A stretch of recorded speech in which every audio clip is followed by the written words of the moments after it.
my secret, just do something that ain't nobody ever done before, but make it sound like something that's always been there forever.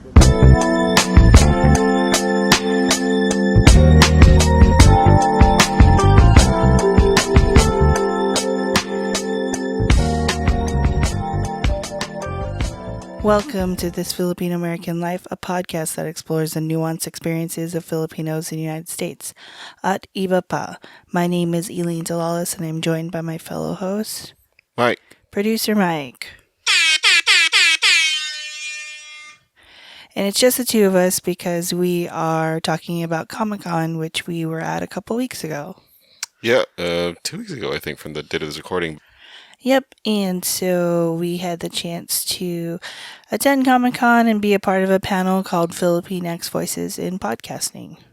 Yeah, and, it was a really excellent panel, and I think, we were surprised that so many people came out for it, but we're glad to see that because, it's a topic that I think one might not think is natural fit for a Comic-Con, but really, demonstrating that Filipinos have a voice in not just geekdom, but in the podcasting world, was really a critical opportunity, and luckily Elaine got to be a part of that. Yeah, and thank you to Diverse Geeks in Focus, which is hosted by Alix Catherine and Gemma Vidal, for inviting us, and JPG, the owner of the Geek Say What network, which is where Diverse Geeks in Focus is housed in. JPG also is a part of Ready Set Geek podcast. And I am going to be a part of the network with a new podcast called Pencil Neck Geeks, which is a wrestling themed podcast, which has my TFAL alum mentor who got me into wrestling, Berto Ponce, and Geek Offensive host and producer Justin Malari. And so those two folks have gotten me into the Geek Say What network with this show, Pencil Neck Geeks. You can follow that at PNG Podcast. But the other two folks on the panel were Justin Keyson, who has a long list of credits, and TFAL alum Earl Bylon, who was there to represent Pen Geekery and his whole being the voice of Jonah from Tomb Raider. Amongst other things.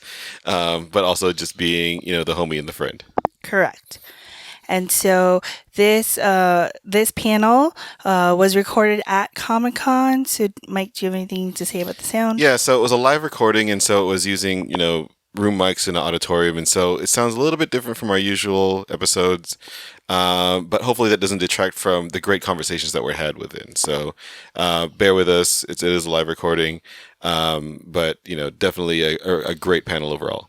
Yes, and thank you to everybody who attended the panel. Thank you to everybody who asked questions.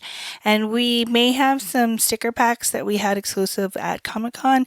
If you are interested, tweet at us or message us on Instagram or Facebook, and we'll try and get back to you and figure out a way to get the sticker back to you. But yeah, in the meantime, thank you for listening to this episode. If you have any thoughts about Comic-Con or Filipinx Voices in Podcasting, give us a call, 805-394-TFAL. That's 805-394-8325. Thank you. So welcome everybody to Diverse Geeks in Focus, focusing on marginalized issues in geek culture. I'm Alix. Normally I am the co-host, but today I will be the host, the moderator, and the translator for the general population. Now with us, this is a big panel and you guys got a lot of credit, so I'm going to let you guys introduce yourselves.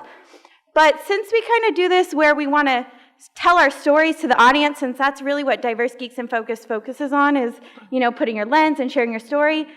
As you introduce yourself and as you do your million credits, Justin, I'm talking to you. Yeah, Justin. I also want you guys to tell us one thing you want people to know about Filipino culture. And Gemma, since you're normally the host of Diverse Geeks in Focus, I am going to start with you. Ooh. Challenge. Surprise question. This wasn't on the list of questions. It was not on the list of questions. Just kidding. Okay. Hi, everyone. Thank you so much for coming to our panel. My name is Gemma Vidal. I am usually the host of Diverse Geeks in Focus, so it's very odd to be not on the spot, the questioning chair. So, let's see. One thing about Filipino culture, oh man, I don't know. I feel like everything I want to say is almost like stereotypical, though. That's okay. Right. Like, People might not know it, so we want to share it anyway. Okay. So a big thing in my family that is kind of generalized is karaoke. I was born and raised on it. Every party I have, there is a system. Like it's generalized and stereotyped because it's kind of true. So like, and we don't have to pay to go to a karaoke room, or like we don't go to American bars and just sing out loud. So yeah, the Magic Mic, that's like training for American being Idol. the next American Idol. Not the movie Magic Mike. No, not Magic. clarification there. But sometimes the movie Magic Mike. It just depends. Earl, would you like to introduce yourself? Hi, my name is Earl Bayon. I'm an actor, improviser, and co-host of a video podcast called Pangeekery. Woo! Shout out to Pangeekery. We are a weekly live video podcast celebrating all things geek from an all-diverse perspective. And one thing I want everybody to know about Filipino culture is that it exists. There is a huge history before the Spaniards ever came that is unexplored. So do your work, people. Find that out. Even though it's not written, it exists somewhere. And talking to your elders is one way to find it. That's awesome. Thank you. Elaine, what about you? Hello, my name is Elaine Wallace, and I am a host for This Filipino American Life, a podcast that explores the nuanced experiences of Filipinos in the United States. At Iba Pa. At iba pa. That's our tagline. And the thing that I want to share about Filipino culture is that it is nuanced. It's not a monolith, and we have so much to offer, so much to share, and so much to learn from each other. And yeah, that's it. That's awesome. Justin, would you like to go ahead? Sure.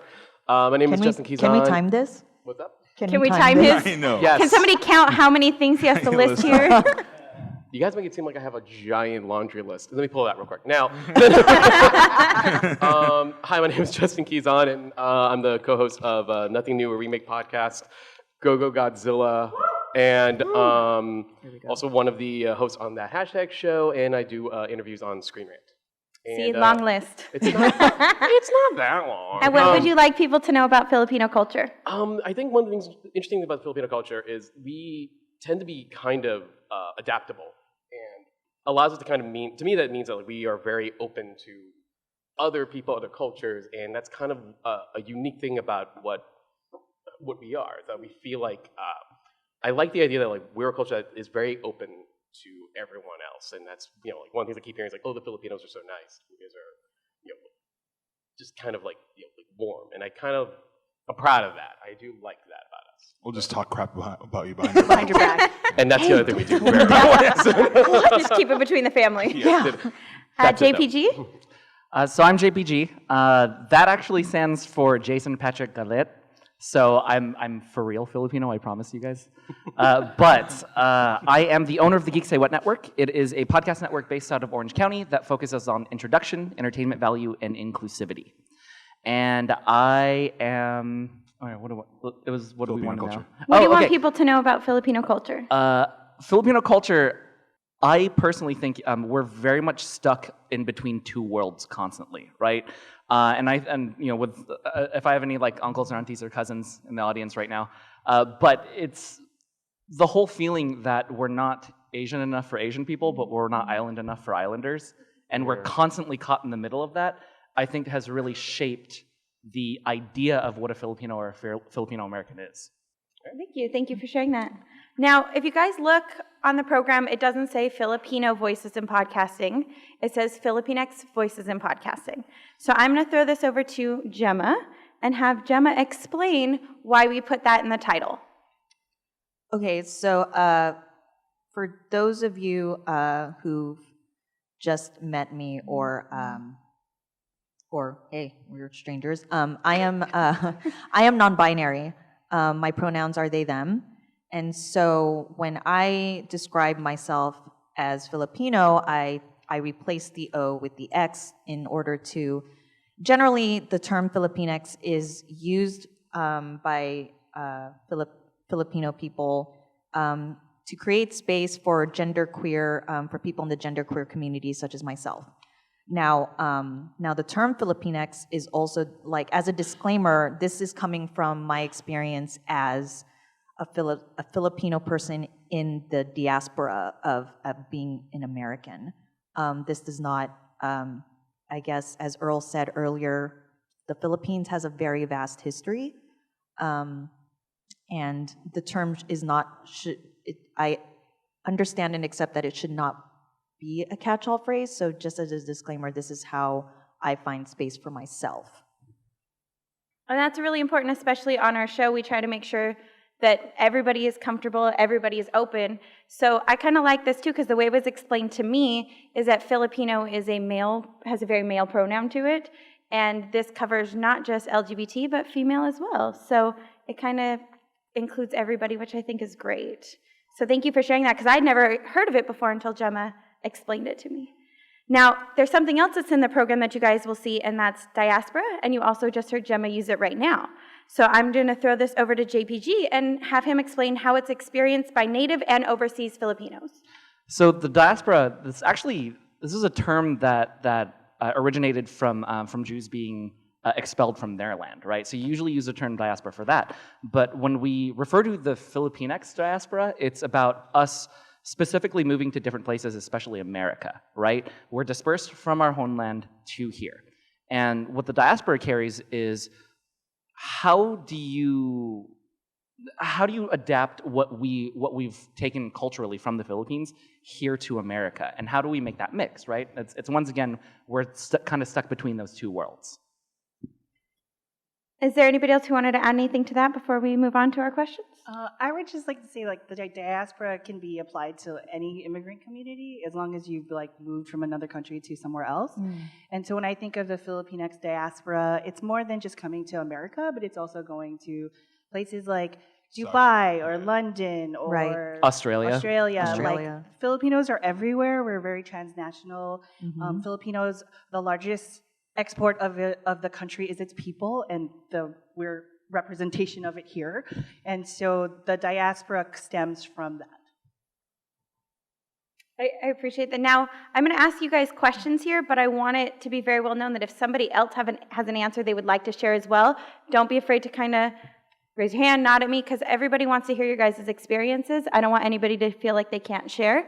Elaine, I am going to throw it back to you here, though, because your podcast is This Filipino-American Life. Oh, no. And it's... Okay, that's what you get. Are you ready? This is not a trap. Oh, my God. Trivia game. Let's do this. Do we have Where's buzzers? the buzzer? You got to make the sounds yourself. All right. I was like, why am I sweating? The moment you think of test, you panic. Let's be honest. Right. Okay, I'm ready. SATs. Okay, so, your podcast is all about the Filipinx American experience. Why was it so important for you to start a show like this? Elaine. So, so the podcast started because my fellow host, Joe Bernardo, he really wanted to, yes, shout out to Joe. He has a PhD. And so you think, you have a PhD, you're supposed to go be a professor and teach somewhere, but he decided to do something else with his life, and he still wanted to teach in some way, shape, or form. I had told him in conversation, just start a blog and write and share your knowledge, share what you've learned over the past 6-7 years that you did to get those 3 expensive letters at the end of your name. And he said, but writing is hard and I don't want to do that, let's just talk. And so he approached Ryan Carpio, our other host, because the two of them had worked together, and they Another shout out. and they would talk at work when they were working together, and then they approached me to be a woman voice on the show. That was an idea, and I had done a podcast called Oblivious Nerd Girl's Great Idea, which was about Babysitters Club, and it only ran for 5 episodes because I was by myself and didn't care about sound quality. So I had equipment, and Joe asked, and then I said yes, and convinced Mike, my husband, producer Mike, another shout out because there's 4 of us, to She just names dropped the whole time. I'm trying. I gotta share that the four of us should all do this show together, and we have such a wealth of experience with the Filipino American community in Los Angeles that we could bring that experience and share it and inspire others to do the same. And I just feel like we're trying to do a good job, and hopefully we are. Now, Earl, as an important voice in the Tomb Raider franchise, because you are Jonah, people didn't know. How cool is that? When was it? I know. What? No pressure. I'm just kidding. We want you to say every line in the... I'm just kidding. See what you remember. What does it mean to you to be a leader for the Filipinx community in video games? Wow, leader. I don't know. That's kind of a heavy term. All this weight on my shoulders all of a sudden. It's like worse than like when your parents say, "You're going to graduate, right?" I know. It's like, when are you graduating? What was the last part of the question, really quick? How does it feel to have so much pressure on you? Was that better phrasing? Yeah, it feels like my parents, and they ask me, Yeah. "Are you going to graduate yet?" Yes. See, we got that. So for you, being the representation in video games, there's not a lot. Right. How does that make you feel to get to be out there being the voice for people? I think it's cool. That's it. All right, next up. There is a certain amount of, I don't want to say responsibility, but I do feel like I do represent a certain amount of people, and I do get the questions from other Filipinos that are looking to get into voice acting, and I think about that, and one of the things this is just a thing that I kind of say to myself, is that I am the product of my ancestors, right? That's the thing that comes to me all the time. And so whenever I'm sitting there and I'm out there and I'm doing work, I think of that. And I'm representing this, not only, my homeland, but my diaspora and all the people that needed to exist to create me. And I have all that culture and I have all that history to pull from. And especially when we're talking about acting, it's something that's super important, that you have experience and you have history to pull from. So it's a great tool, and it's what I think about whenever I'm working. That whatever I do not only represents me, but it represents, the people associated with me. And maybe that's unfair, but that's how it works right now. And despite the fact that it's a little, like I said, it's a little heavy, I wouldn't have it any other way, because, if I can inspire the next Filipino kid out there, Filipinx person out there to pursue what they want to do, despite what societal values say, then I'm all for it. So, and if I can help pull that person up in any way, then I will do it. No, it's an interesting note, right? Yeah. Woo! I just love that you pointed out inspiration, right? Right. Because, this is 5 failed nurses, just right here, right? Well, I was never going to be a nurse. Yeah, excuse you. No, Jason, you were going did not to be. want to Nope. be a nurse. Nope. You were Oh, going to your be a mom nurse. wanted you Yeah. to be a nurse. I was chosen for you. No, I was- there's the ticket. This one, Earl was supposed to be a doctor. I was supposed to be a doctor, so, The only shit was, my aunt was like, when you get to Irvine, talk to my nephew Michael. Oh my God. He's a genius. My entire childhood. Michael, you're a genius, okay? All right, Mom. And then I would be like, Tita, his name's Earl. Who are you talking about? So my name is Earl Michael, and for some reason, my parents called me Michael growing up. They're like, we're going to forget about that first name, No, I get it also, right? I go by my initials specifically because I was called JP for the first 5 years of my life, which is super Right. Filipino name, right? Yeah. But then there was another kid named JP, and they're just like, we'll just start calling you Jason. I'm like, who is Jason? Jason's you! It took me a while. Right. That's an adjustment. Do any of you find that same pressure that Earl was talking about? You all represent the community in different formats here. So does anybody find that same pressure in the community from what you're doing? Why are you looking at me? You have all the credits. Yes, did you hear that? For me, it's I don't feel like I have the pressure I don't give the pressure to myself, but I do know that's my responsibility. when I do put myself out there, be it like, blogs or podcasting, and whatever I do. So I do keep that in my mind that like I'm a Filipino person who wants to see more of my culture, my life reflected in the media I consume, in the podcasts I listen to, in the articles I read, and I keep that just back here to ensure that like that's the true north, I guess, in terms of what I write and how I approach things. But I don't think there's a lot of pressure on it for me because no one, despite the joking consistently of like, you have a long list of things you do, no one really knows me outside of that. But it's like, what? I know you, Justin. I thank you. I see you. We see you. Yes. But I keep that in mind always, and that does give me a purpose in terms of me like, putting myself out there a lot. JPG? I know we've talked about this before on Diverse Geeks in Focus, but how because I'm Filipino, it consistently dictates like how I run business, right?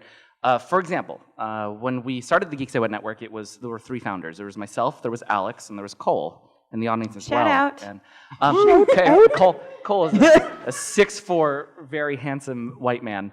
And whenever we went into places in order to get interviews, in order to get people to like us, basically, they would always kind of divert to him because he was that standard of being like in charge, right?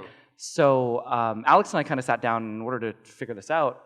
I just started wearing all of my suits from work at all of the conventions. You guys know how hot it is, how hot it gets out here and all that. Like I'm just baking in these things, right? But he also loves suits, so don't let him lie to you. I do. Yeah. He has a suit guy. I've had exactly 6 people make fun of my suspenders right before this panel, by the way.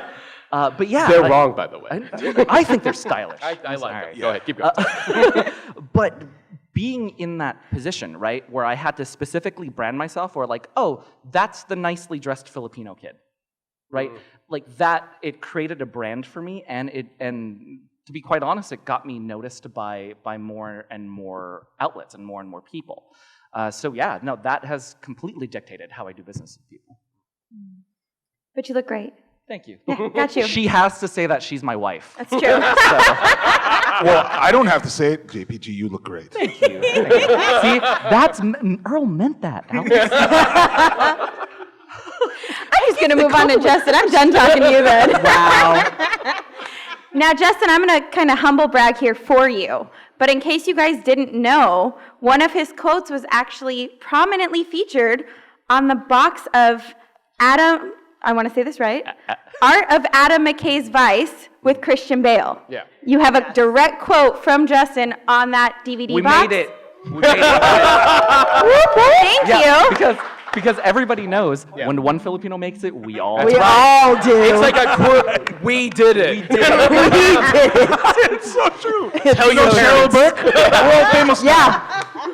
We're all dancers. What And about he's that? signing copy. I'm just kidding. What about that, Alex? Now, when you do these interviews, I mean, again, you have a million different networks and do a million different interviews. How do you kind of use that opportunity to put a Filipinx lens on the questions you ask and the voice you put out? That's kind of tricky because like it does. I think it's kind of when I do the interviews for the press junkets for movies, I don't have a lot of room to really do that. At the end of the day, I'm kind of there to promote their movie. That's sort of the truth. So what I try to do is at least put my personality in the interviews, not just do a straight like, so how did you get in the movie? Like, or like, oh, what was your favorite outfit or something like that. I try to make it entertaining for them. And like, does that include my Filipino culture? I haven't really gotten that chance yet. I would like to at some point, but I feel like I go by movie to movie basis, But again, like I said, it's always in the back of my head that like at least me being on camera, when I am on camera, is already kind of like, that's one step already of getting some Filipinos in the media in that regard. So. But what about your personal projects? Oh, yes, because you also make movies. Right, yeah, I do that too. Nice segue. You forgot that you made movies? You didn't put it on the flyer! There's not enough room! That hashtag show screen rant. I guess that's all I'm talking about. Hey, Justin, are you producing a movie? Yeah. Oh my gosh. Okay, all right. Hey, Earl, are you producing said movie okay. with Justin? Yes, Yes, we are. Okay, let me. All right, Earl, let me flip on that. Okay, so yes, on my personal projects, I do put a heavy Filipino presence in those shorts. Oh, I will get to it. Whether it be the ones I personally write and direct, or I'm a producer, in which Elaine keeps saying. So me and Earl are both associate producers on the film Lumpia with a Vengeance. Pew, pew, pew. I don't have it ready. Which is Earl, how do you describe Lumpia with a Vengeance? It's an action comedy that's a sequel to a home video cult hit from the early 2000s. That's way better than I would have said it. That's perfect. And again, part of the big deal about us producing that film, and also Earl's an actor in the film. He's like one of the supporting characters. Yeah, I'm worried. He is. Subtle plugging right here, you guys. But the important thing about being involved with that movie was, again, it's like Filipino writer, director, Filipino crew, Filipino American cast, and we don't get a lot of those. And the fact of the matter is, the last big efforts from the community independently were the Debut and was it the Flip Side? Flip Side. And those are like from the early 2000s, late 90s. So my personal mission statement when I got out of film school was, again, my responsibility. So my responsibility is I want to ensure to try to either be involved or make Filipino-American-led projects. And when I had a chance to meet with and become friends with writer-director Patricio of Lumpia, I was really honored when he said, do you want to be a part of the sequel? In what capacity he ever wanted me to be. And I was like, yeah, of course. That was the end goal for me, is to be some kind of helping hand with a Filipino-American film. So yeah, that's my personal stance when I try to make or be involved in personal projects like that. To be fair, too, there have been a lot of other upcoming artists or artists in the past that have made Filipino-based media for this market. I mean, Colma was a thing. Yellow Rose, which is on its way to being released right now. It's another one. Yeah. So I mean, I'm glad that we're not the only ones, but there are tons of us. So The fact that you can list them all on one hand just tells you that we need more. Absolutely. Yeah. Now, Gemma, when we record Diverse Geeks in Focus, we dive into people's personal lives. We've talked to somebody who's transgender, shout out. We dig. And we've talked to a veteran who's also here. So, we get to ask these personal questions into other people's lives, but we have to do it from the lens and the world we come from. That's where our questions kind of form in our heads, right? We don't pre-make them. We kind of make them up on the spot based on where the story's going. So kind of that same thing, though, with your experiences, how do you use your lens to get these people to open up, to talk to them, to share their experiences?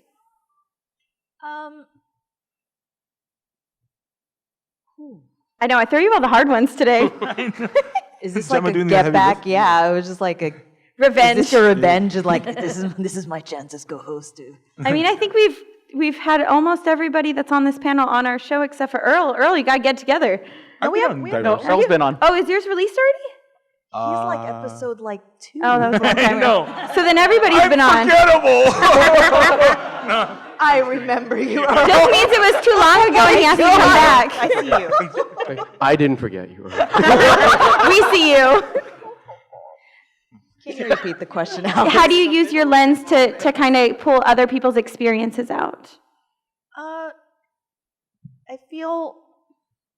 I guess in my lens, in my experiences, it's kind of like a mix of, hey, here I am, this Filipinx person who has never really had what we were talking about right now. It's just there isn't really a lot of us in some of the the geek industries that we're all passionate about, right? That we can count ourselves on the one hand. So I'm coming from a place where I'm in this diaspora where I don't see myself in any of these spaces, and I want more. We all want more. So the lens I want and what I want, and this was something that Alix and I discussed when starting this podcast, was we want to lift these voices up. That is what I want for myself and my culture and community. But the Philippines, the Filipinx diaspora, we're not alone in that. Whether it be the queer community, veterans, like the drag community is now becoming a huge thing in pop culture, but they're still being faced with violence and just horrible things, despite the fact that there's shows that are glorifying them. So I just want that feeling for other communities and for the marginalized as well. And that's where we got the show. So I love that we have that same goal in mind. Now, speaking of kind of finding voices, I'm pretty sure we have 3 people on this panel who have never gotten to speak at a San Diego Comic-Con panel before. What? Can we give them a round of applause for their first panels, you guys? Can you tell? Raise your hand if it was your first panel. First panels? Can you tell? Look how awesome they're doing. And when we look at this network and the Geek Say What network and everything we've built, and I'm going to kind of throw it over to JPG here, who is the creator of the Geek Say What network with a little bit of help. One of three. And the owner. However, we have 6 podcasts and a live stream on our network, and currently every show has either a voice or a producer who is Filipino. So, why do you think it was so important for you to be a leader of this network and help create a place for people to have a voice? I think, and I know you guys have touched base on this also, but it's all about creating the space to get our voices out there, because the Filipinx voice is important. And I think we've had a lot of media tell us otherwise. And I think especially making like a space for us in geek culture, I thought that was just hand in hand. It just you don't really meet Filipinos who aren't nerds. Stereotype. Yeah, I know. So, I already made the nurse joke. Of course, I'm going to stereotype this way too, right? Yeah. No, but if you really think about it, I think geek culture and Filipinx culture are very neatly tied together, because the idea of a secret identity and the idea of how Filipinx people live our lives is pretty close to each other, right? Yeah. I'll be the first to admit that you have a home voice and you have a customer service voice, and it's ridiculous to me to have both of those voices. But all of us have, and I'm sure people in the audience as well, have developed that skill, right? But the idea of the secret identity, right? You have your mild-mannered person, then you have the actual superhero. And when I was growing up, I always felt like my secret identity had to be no, I just had to fill into American culture. And then the real superhero, that was the Filipino in me. And now I'm getting to see so much media and our faces on the screen. I get to hear our voices on podcasts. That now that's really switched for me, and I don't have to have a secret identity anymore.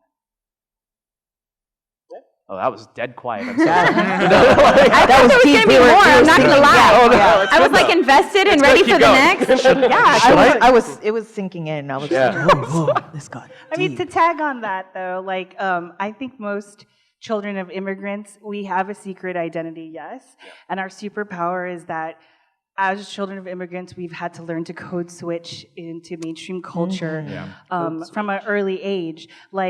Even if our parents may speak English fluently, my parents, my dad has what I call the white voice. And I tell the story that when I was a kid, he would talk to me the way he talks to me. And then one day I watched him answer the phone, and instead it was hello, this is Dodge. And I remember looking at him who are you? This is not my dad. And even though my cousins call him, he's Tito Dodge. He's not Tito Dodge. And I was just well, that's how I would say it. Who are you talking to on the phone? And I was a kid and I learned like, oh, as a Filipino, you have to have these voices. You have to like be able to do that. And like other communities like that speak another language, they code switch. Like children of like Chinese children sometimes like will translate from Mandarin or Cantonese for their families if they don't speak English. And like Filipinos, because we do speak English, there's a different level of code switch. I feel like it's almost like a cultural code switch that we do for our families. And so we are all superheroes, I want to say, because we have to, this is the duality of being Filipino or Filipinx in this country. Yeah. And before I ask my next question, I did want to do a shout out to Justin for Geek Offensive, Justin for Geek KO, and Valerie for Diverse Geeks in Focus, who are all sitting in the audience, who are all representing Filipinx culture in our network. So shout out to you guys. Yay. This Justin sees those two Justins. Hey. We have about 14 Justins. God. There are 14 Don't start with Justins the on Geek Justin. Table. Please. That's not a big Filipino name, apparently, right? Yeah. There's a rule on how many concentration of Justins you can have on a Justins. panel. Yeah, Just it's too only many. one. I want a Justin-only panel. Yeah, can we do that? Pretty sure. Next year. Yeah. No. If there was an Earl-only panel, it would just be me. I'd go to it. I would totally go to that. Yeah. Now, Earl, you know, being in media and getting to be a voice out there, what is the next thing you would like to see Filipinx represented in? You know, what future medias do you want to see yourself in? Because I do work in video games, I think that I would love to see like Filipinos represented in a mainstream video game, and I don't just mean Talim from Soul Calibur. I'm, you know, I mean like a Filipino-centric one. Like when I was in college, me and a friend, we used to every so often we would practice Eskrima with each other, and we were playing Chrono Trigger at the time, and we're like, man, Good game. yeah, good game. What if there was a Chrono Trigger, but all the mythos, all the legends were Filipino, right? And we always wanted, yeah. Sorry. I think there's a broke Gemma. And we have always wanted that to happen. And I never really thought about it again until I started working in the industry. And I'm like, how do I actually make steps towards this? And there's a lot of people who are making indie projects who are, trying to step up. Bayani is a fighting game that is who have characters from the Filipino history. You also have the girl who sees. The girl who sees, who's it's kind of like a walking simulator, am I right? And it's they tell the story of a girl and her experiences with the monsters and creatures you might recognize from growing up, the manananggal and the kapre and all that stuff. And there's Mayari, which is another game on Android. I mean, there's people out there making these things. I would like to see that jump from the indie scene to the mainstream. So, I don't know. So we're just going to start a Kickstarter right here. Right, yeah. We'll just to start a Kickstarter, we'll like, well, We don't have any game creators. We'll be fine. Yeah, I can barely plug in my phone the right way. Like, I mean, I was there's supposed to write a D&D game that was Filipino themed. right. We were writing We were that like too. workshopping that together for a while. It was called "The World Is a Bridge." Yes. Okay, that means we have to That do needs it, to right? happen. I would totally. There's play a that. G-Doc, so So on the new season of Nerds on a Roll, which is another Yeah. show on the network, I play a barbarian, but I like everything. Whenever he switches into his own language, it's actually Tagalog, nice. and then like everything, right? Like he calls it the Bato archipelago, and then Bato means protect in Tagalog. Oh, and so not Batu from yeah. from Galaxy's Edge. But Yeah. No, But wow, yeah, but like even and I think you guys would agree with me here, right? I'm always trying to sneak Filipino stuff into like the stories that we tell, into the things that we talk about, and like it's we're now like stealth Filipinoing people, and like No, it's not stealth. We just do it. No, the thing There's is, no stealth about this. it's like hard not to, and you see it everywhere. Like I brought up Batu, right? The first time I read that word, I was like, it's the name of the place in Galaxy's Edge, at Galaxy's Edge, the Star Wars land at Disneyland. It's spelled Batuu, and I was like, Batu? And I didn't, I don't know. I just see it everywhere. I mean, it's just ingrained. Of course, it is. That's it's part of our culture. That's you're steeped in it. So you see the references everywhere. But yeah, I agree. Absolutely, JPG. Now, bring it back a little bit to just having to represent and having to be a voice and having a little bit of pressure. Gemma, you don't just represent Filipinx culture, you also get to represent the LGBT community. So how do you find, what struggles do you find representing both cultures when you have to put your voice out there, or get to put your voice out there, I should say? Oof. Like, what are the difficulties? Yeah, or? like what angle do you get to come from? What things do you want to put out there for people to know? Oof. No pressure. Yeah. Yeah, you really do the heavy stuff. You're doing all the heavy lifting. This is how our guests feel all the time on our show. Now I know. I'm so sorry. Well, it's hard because it's like what Justin was saying. Like, represent is such a strong word, right? Like the first thing that popped in my head when Alix mentioned this question was just kind of like this imposter syndrome. Like, no, like I don't, like I'm just me. I don't have any important say in this. But I think deep down we all do. I mean, that's why I'm up here, right? Like, we all have a voice, and it's just kind of just that issue of representation of so I mean, I don't know if any of you consume more on the queer media side, but in terms of Instagram or things in media, what we see for queer culture, especially if I want to look up non-binary people, it will be very much it'll just be white looking or white, very androgynous looking, and I don't see myself in that. That is literally not me.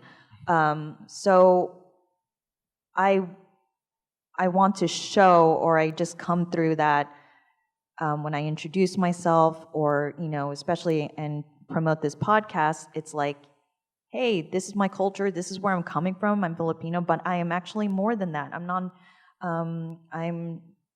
non-binary, and yes, queer people come from, we have different shades and different body types and things like that. So it's just definite. I think the bottom line is always just if you don't see yourself, the bottom line / goal for me is when I feel like I'm not good enough, or I feel like I'm not good enough and not representing enough. It's just what I think, and my goal I always think of is if I don't see myself, I just imagine the media images that I see, and it's well, if I don't see myself, I have to carve it out for myself.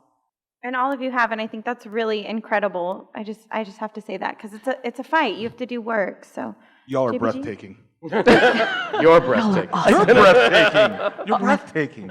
You're awesome. You are. No, you are. I just think also it comes from guilt a little bit as well. I don't know.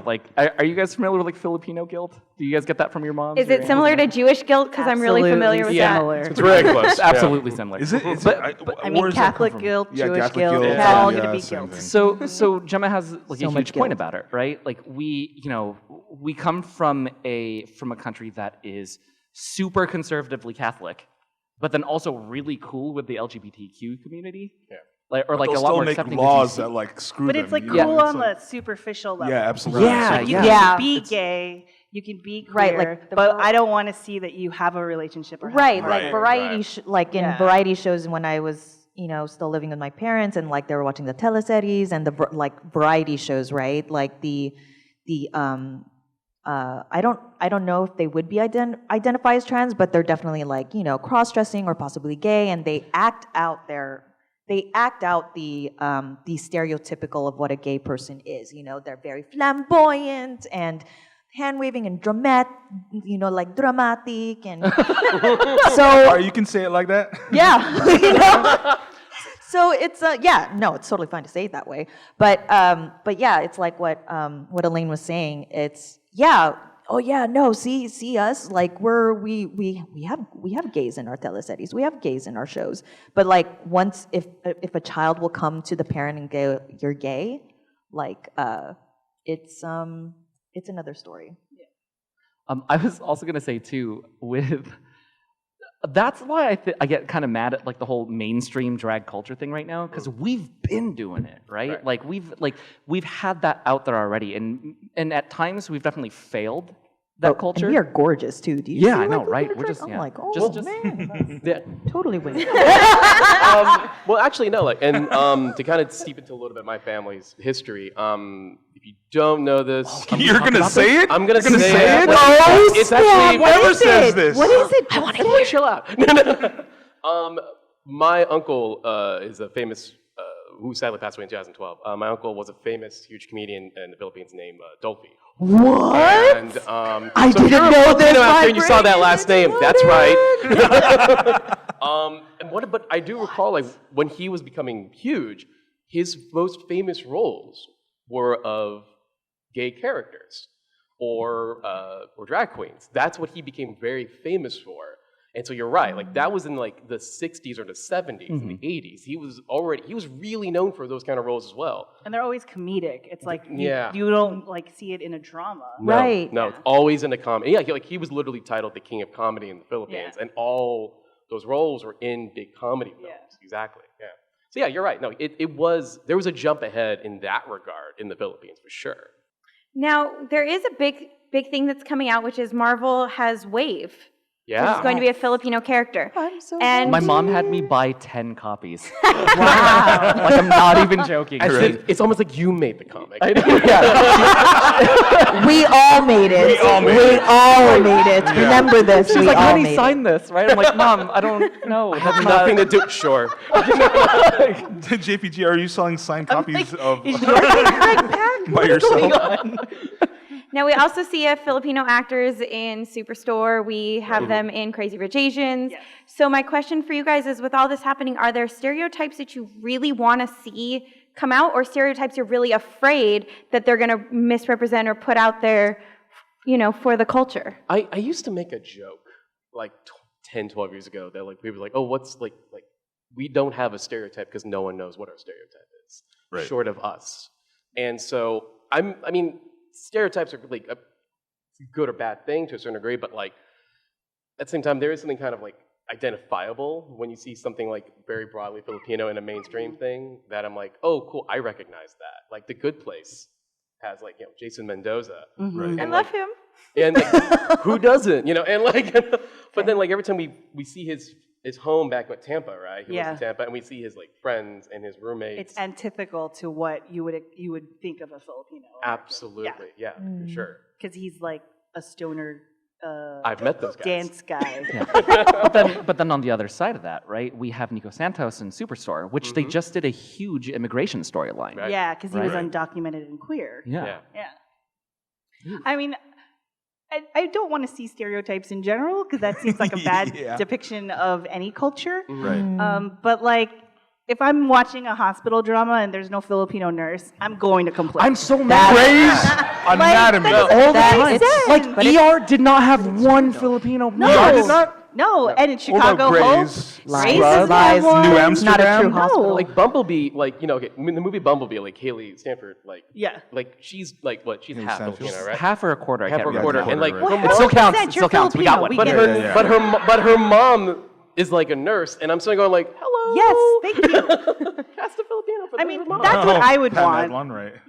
And then I don't know if there's like a mailman in a story, can they be Filipino? Because like that would be pretty. You just want it to be. You want stories to be accurate and to reflect like the reality and your life and like where are people? They're in hospitals. They are in the post office. They are. They're the all Navy. Yeah, in the Navy. They're really Like, everywhere because you can do any job you want. I mean, anybody can. Yes. I think for me, I don't, I'm not like a storyteller or someone like, I'm not like Justin, who produces movies and all these things. One But- movie. But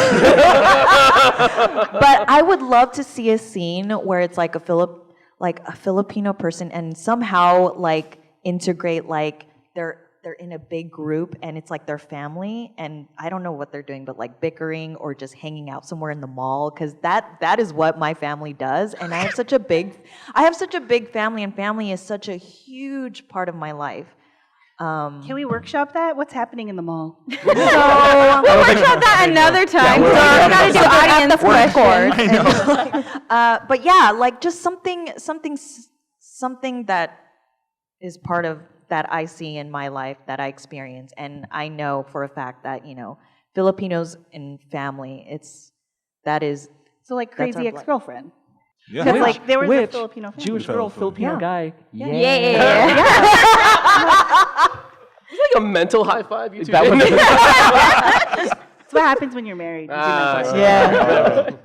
Now, I do want to open this up to the audience. I've been asking a lot of questions here. I know we don't have a mic, but promise if you guys kind of stand in the middle, we can hear you, and we'll repeat the question for everybody. But is there anybody who wanted to ask questions to any of our panelists? Oh, somebody's running.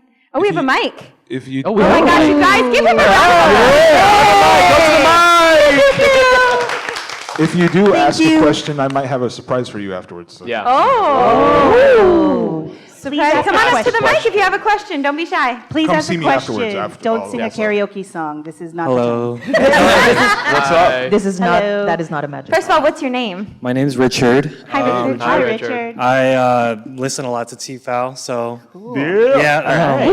and so I'm a writer, and my question is: aside from passion, what has helped each of you continue to consistently pursue your path, especially when sometimes there's a crab mentality in the Filipinx community until you've become successful? That's a long-winded question, so. Did you see how fast his hand went up? Yes. This is like Can you this is repeat the super. Yeah.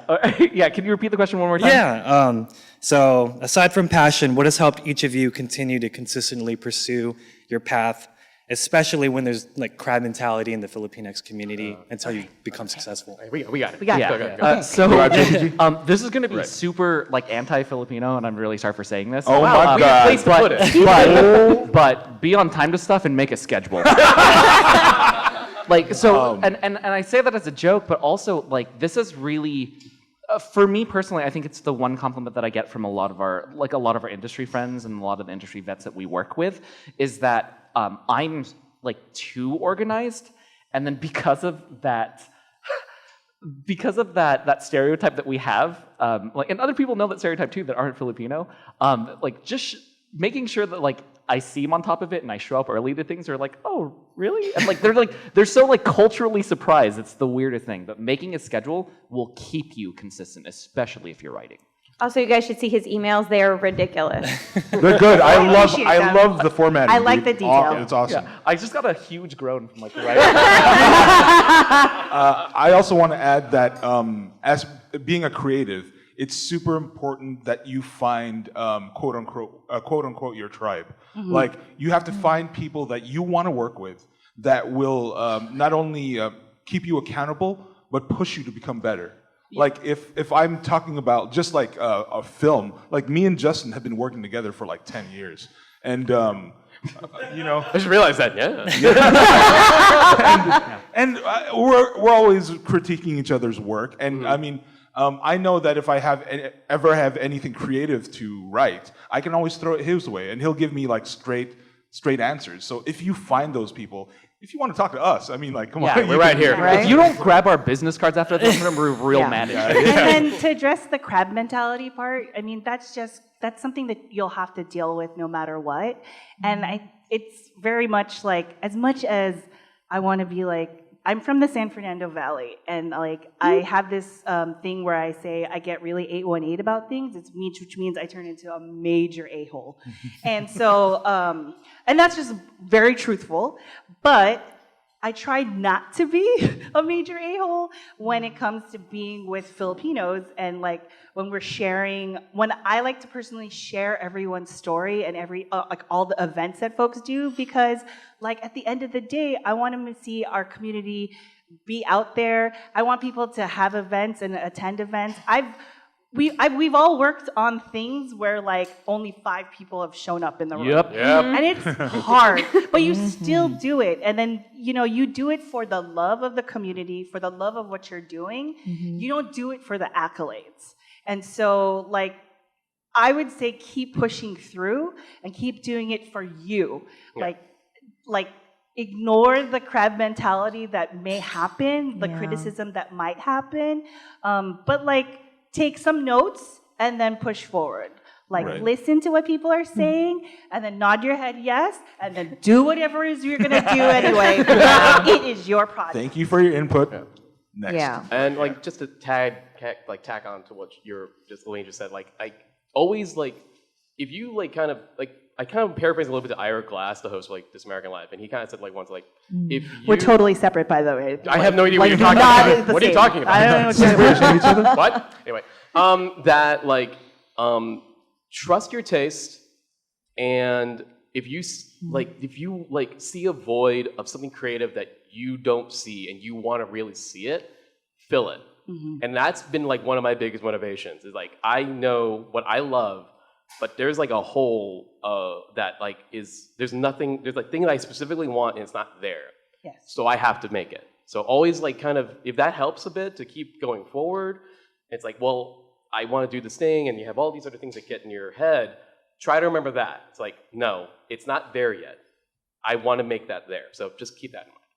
And another tack, I guess it's more on the business side because I'm not sure what type of writing you're going into, but as someone coming from like, I used to work in more on the business side of comics and licensing, and one of the, and working close with editorials, you may like just keep in mind that, I guess it's more on like a tag on Jason's advice where it's just like, yeah, if you may be creative, you may be a very good writer, but in the end, consistency and just showing up with the work is what people look for.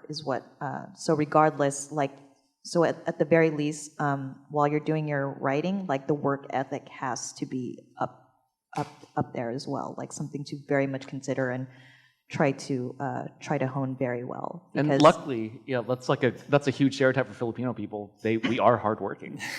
Yeah, like that stereotype. Job interviews. They'll like you're hardworking. I'm like, well, that's in my DNA. Now make sure you see Earl afterwards. Yeah, for sure. That's all I can say. But thank you so much for your Thank you so much for your question. Do we have anybody else who would like to ask a question? Yeah, come on up to the mic. Come on up. Or just yell it. That's cool too. That's cool. Oh, I saw your hand. Don't be shy. Yeah, Oh, okay, cool. You can, like I saw you. It's not a question, it's more of a comment. Yeah, for sure. Is that Versant? Yeah. Oh yes, my it is. Yeah. By the way, Hi, my name is Anthony from the Bay Area. What up? I just want to say thank you so much for having this panel, just because it has been very underrepresented as a Filipino person who tries to identify with both Filipino and American, and I think it's great that you guys are like spotlighted in the program on a really awesome day, which is Friday, which is one of the most crowded days in Comic-Con. So thank you so much for sharing your guys' perspective. So. Thank you. I mean, Starting to tear up. I mean, I kind of want to like. Here's the thing that I've learned when I like meet other fellow like kind of like Filipino geeks is like there's so many of us. There's like a ton. Like even hashtag alone, there's like the hashtag show alone is like half of them are Filipino. Right. And, Geeks like, say what too, for sure. Yeah. No, there's like a ton of us that love very passionately this media that like we go to this convention for. And yeah, I agree. Like I'm glad that like even if I wasn't on this panel, I would have gone to this panel. That's the truth. So I'm glad that we did this too. Oh, thanks, man. Now, something I'm going to say too is, I don't know if I'm allowed to say it, but I'm going to say it anyway. A lot of these people are up here because they've helped each other. And, in this world, it was really hard for Geeks Say What to get started to begin with. And anytime we meet somebody who's really awesome, we try to help them and promote them and push them. And I think that's the reason all of us are up here is because we have helped and pushed and promoted each other endlessly, our poor social medias. But I think it's really important if you guys are trying to create something, just like I think Earl said, find your tribe. Yeah. It's kind of that Find your same thing, people. you know, find somebody, bring them up with you, because if they're moving up in the world, they're going to take you too. And that's really, really important when you're trying to get voices out there and a community out there. It's not just you. Is there anything else, starting with JPG, you would like everybody to know? Before we kind of slide this down, we got to do our social medias. Oh, we got to do our social medias. We don't have time for we a have question. another one. Oh, We have yeah. another- Oh, we come have on a up. Hey, Yeah. come on up. Then we'll do our social medias. Yeah, sorry. Mike in the back, thank you so much. Come on down. Oh, yeah. Hi, everybody. Hi. I'm Charlene. I'm from Camp Pendleton. I'm active duty Marine Corps. Oh, So thank you for your service. It's all good. I do have a question as far as like networking across the Filipino community, especially in the geek community. How often do you guys get together and collaborate in order to impact Filipino and non-Filipino networks? We're just going to throw, you already know. Me for this one? Okay.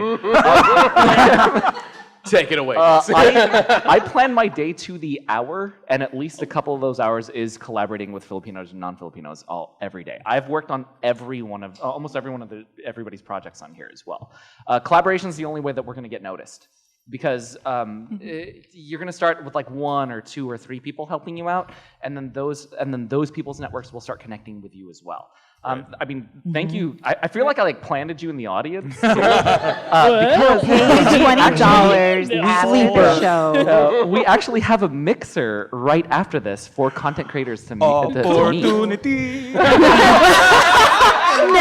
Networking. So between 7 and 9 at the Odyssey Lounge at the Hilton Bayfront. It's right over the bridge, the big bridge. But from 7 to 9 at the Odyssey Lounge, we are having a Geek Say What Network content creator mixer. Bring your Even if you cards. aren't creating content right now, but you want to, come in, talk to us. I have almost every team from our network here. All you guys are going to be there. So yeah, but Cool. But yeah, I'll be but our business cards. Right on. So to go back to your question though, collaboration is a constant thing you have to be thinking about. Yes. I mean, look at this audience. Half the people in this room are people we have collaborated with at some point. Like forced to work with us. I feel like, yeah. It's the emails.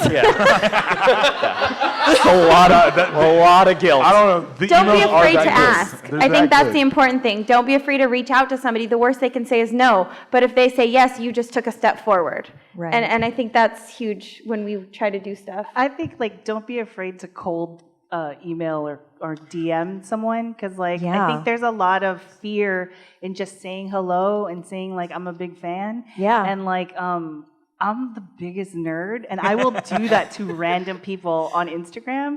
But and it I'll just be works. You're so cool. Thanks. Will you be on our show? And then that's how we get certain people, just because I just cold tweeted at them, and that I always find hilarious that it works, because I never think it will.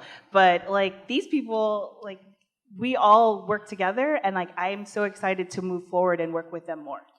Thank you so much for your question. We are out of time, so really fast, I'm just going to have everybody do social media plugs starting at the end. Go. At Geek Say What, you can find all of our podcasts on the network. On Instagram at Justin Quiz, Twitter at Justin Kizan. At TFAL Podcast on Twitter and Instagram, and thisfilipinoamericanlife.com or thisfilipinoamericanlife on Facebook. All my stuff is messed up, so earlbalon.com. It's all there. And at Pangeekery, that's PANGEEKREKERY. Sorry. Wow. Someone did not do well in spelling. You can find at Diverse Geeks in Focus on both Facebook and Instagram, and my personal Twitter and Instagram are Sweet and Bitter Gem. And everybody's tagged on the posts we've done, so you can always look there. Before we end this, can we give a round of applause to all the volunteers who are working so hard here? There wouldn't be a San Diego Comic-Con without you all. Yeah, so they're thank the you. reason we have panels like this, so thank you so much, guys. Thank you, everybody, for coming, and please remember to focus your lens carefully on the world around you. Have a great Comic-Con. Thank you, everyone. Come check out our mixer! This Filipino American Life is produced by Michael Nailat. Our intro and outro music is by Roger Habon, aka 10.4 Raj. Resident reality checker Girly Colado, legal advisor Rianne Fajardo, and graphic design by Vincent Collyer.